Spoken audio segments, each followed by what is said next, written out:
இந்த சமையலுப்பா சுட சுட சோறு,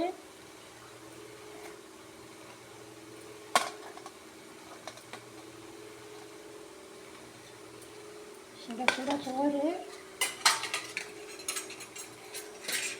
கத்திரிக்காய் கூட்டுப்பா,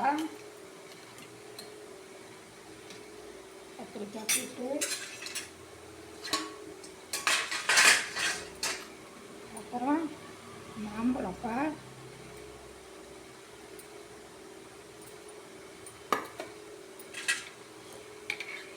அப்புறம் மாங்காய் பச்சடி,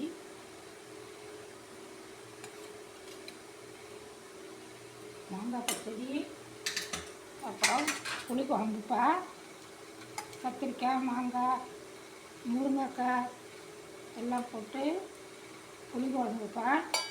வாங்க எல்லோரும் சாப்பிட வாங்க. தயிர் இருக்குப்பா. இதான் இன்றைக்கி மதிய சாப்பாடு. தயிர் இருக்குது, எல்லோரும் வாங்க சாப்பிட. சுட சுட இருக்குது. இந்த வீடியோ பிடிச்சிருந்தால் லைக் பண்ணுங்கள், ஷேர் பண்ணுங்கள், சப்ஸ்கிரைப் பண்ணுங்கப்பா. தேங்க்யூ.